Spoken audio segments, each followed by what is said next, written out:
everybody, it's Colette with Blessings Craft Therapy with another project. Friends, here's another project. We're going to do a little tray with that infinity scarf from Dollar Tree. So I start with a little tray from Dollar Tree and I just painted it white with chalk paint. There it is, all done, right? Let it dry. Then I coat it, all the inside, the sides, the bottom, with some Mod Podge. Then I take a piece of that scarf. I'm telling you, I have pieces. I'm using them. I'm using all of this. I'm not letting anything go to waste. So all you're going to do is just press it down so that it adheres to the bottom and the sides. Obviously, you want to make sure that it goes up all the way to the sides, so that you don't have any gaps. But I'm making sure that I'm trying to get into all of the corners so it makes nice crisp, words are hard, crisp edges. So then I got this craft stick and this helped as well. Then I added a little bit more Mod Podge on the sides just to make sure that those sides really stuck on there, and I used my craft stick again just to get into those real nooks and crannies because my extra awesome fingers they don't get into those nooks and crannies very well. Can't get that crisp edge.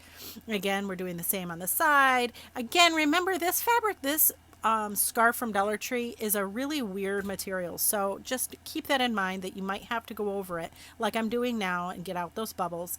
And I did find that if I put some Mod Podge on, see how it's moving? Ugh, it was so irritating. But see how I'm taking my brush, I load it up with some Mod Podge, and then I kind of go into all of the corners, and it really worked well, and it helped make everything adhere better. So again, I have to say the fabric is a bit of a challenge to work with, but oh my gosh, at the end it is so nice. And this is me just doing the edges. Now when I go to do the corners, everywhere it buckles I put just a little snip, just slice it just a little bit so that I can make the corners meet. Does that make sense?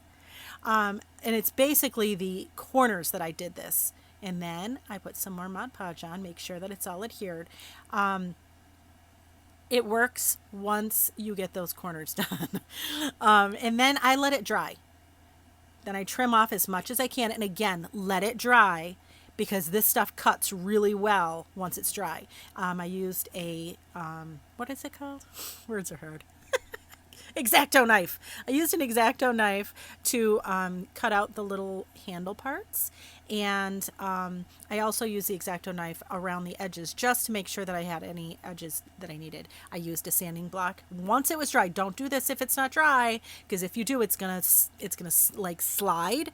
It's gonna pull it everywhere. So just take my word for it. Wait for it to dry, and then you can just cut it off, which is awesome. And again, sand it. After I got done with that, I put a final top coat of Mod Podge on. Look at how cute it looks. Oh, I'm so happy. Now, you could just stop there. That would be fine. But I can't.